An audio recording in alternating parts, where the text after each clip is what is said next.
With the Samsung Galaxy A20 getting close to being a year old now, should you still buy this phone or should you wait for the Samsung Galaxy A21 to be launched? Well, in this video, we're going to be covering that, and I have a lot of great points to make, so I think this will really help you make a decision.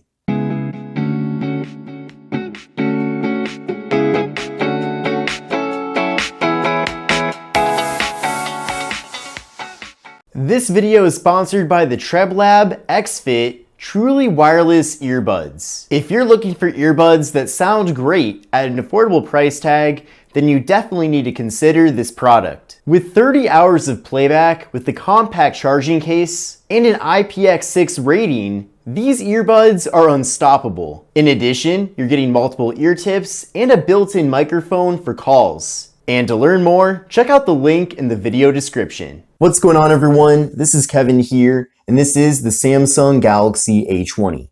This phone has been a huge success ever since being launched in early 2019. The device is sold all around the world and is available at a variety of different US carriers as well.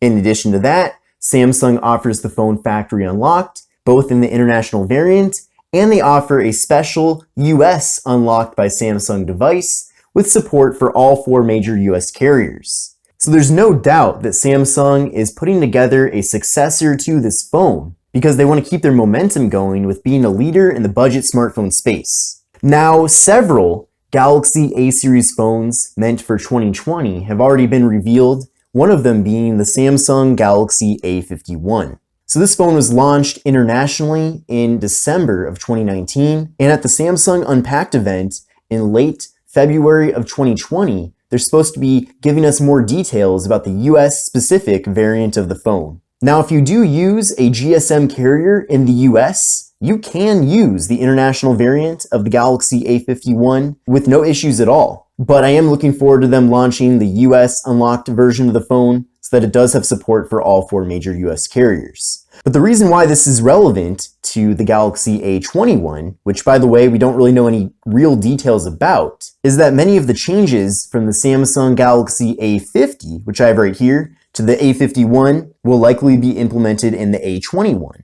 Now, in case you're curious, the A50 is actually very similar to the A20 in many ways. One of those ways is that the 2 phones are actually the same exact size.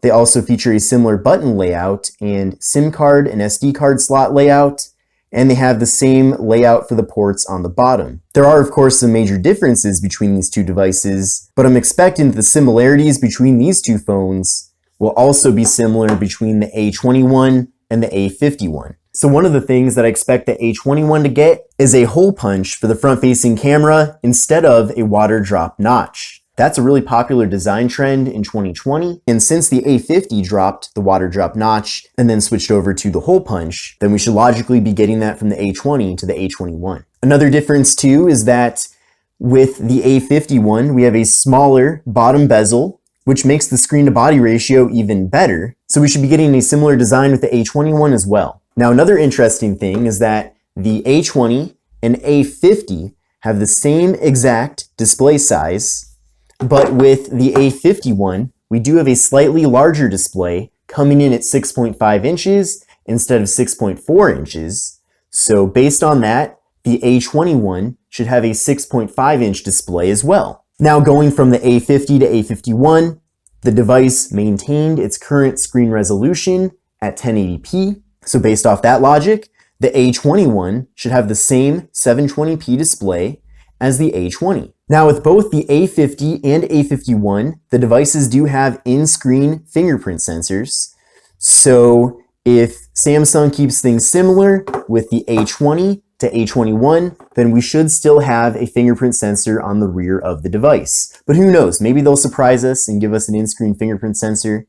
But they do have to give us at least some sort of differentiation between the A21 and A51 for people to spend extra for the A51. Now, the A51 has several different variants with different amounts of RAM, but Samsung did still keep the base variant of the A51 at 4 gigs of RAM, which is the same amount of RAM you're getting with the A50. So based off that, the A21 should also have 3 gigs of RAM, just like the A20. And then the last thing I wanted to mention too is that we did get an extra camera with the A51 compared to the A50. And by the way, if you want to watch my full comparison between the A50 and A51, I already have a video going over that. But you can see here from the A50 to A51, we did switch from a vertical camera here to more of a squared off camera module. So it's possible that with the A21, we'll be getting a squared off camera module as well. Now it most likely will be a smaller square, but I'd imagine Samsung does want to keep their design language consistent from one device to another in this year's A series. So again, like I mentioned, as far as design goes, I'm expecting the A21 to have a pretty similar design to the A51,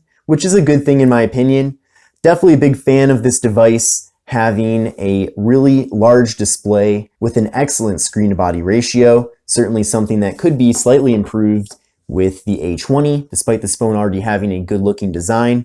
And then I would expect the A21 to also have a little bit of a better processor too, because we did get some processor improvements going from the A50 to A51. So I definitely feel like the transition from the A50 to A51 gives us a sort of sneak peek at what the A21 should be like compared to the A20. Now getting back to the original question, should you buy the A20 right now, or should you wait for the A21? Well, the first thing I want to mention is that if you do want to spend a bit extra and go for the US unlocked variant of the Galaxy A20, that has actually gone down in price from $250 when it was first launched to now being at $199. Now the international version of the Galaxy A20 that's unlocked is being listed right now for around $169. So my point is that if you do want to get the variant of this phone that features support for all 4 major US carriers, then you can get it at the cheapest price that it's ever been offered at. And I'm sure that when the A21 is launched, it will be going for a bit more than the A20. So if you want to save money, the A20 makes more sense.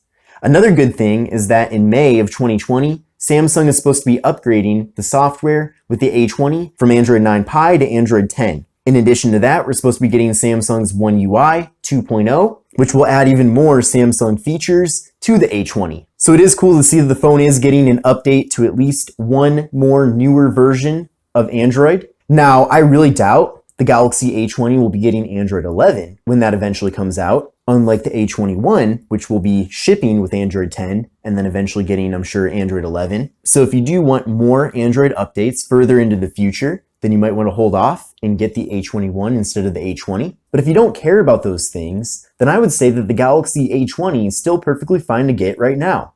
Like I mentioned before, you'll most likely be able to get the Galaxy A20 for much less money than the Galaxy A21. I'm sure you'll save at least $50. And it's definitely going to take until the middle to late summertime for the Galaxy A21 to actually make its way over to US carriers. So if you do want to take advantage of some of those port-in deals, you'll definitely have to wait for at least 6 months from now. So I wish more details were known about the Galaxy A21 right now. Hopefully in a few weeks at Samsung's Unpacked event, we'll learn more about what the A21 consists of, but it is possible they might save that announcement for a separate event since they don't want to announce too many things at one event so that people don't get too confused. But out of all the phones that are supposed to come out this year, I would say that the Galaxy A21 is certainly the one that I'm the most excited about. So make sure to subscribe to my channel to stay up to date with the most recent coverage involving that phone. And as soon as the official details about the A21 are announced, I will of course be making a video going over those details and then my opinion regarding the device. But I hope you enjoyed this video, I hope you found it helpful, and let me know what your ideal specifications for the Samsung Galaxy A21 are. But this is Kevin here, and I'll see you in the next video.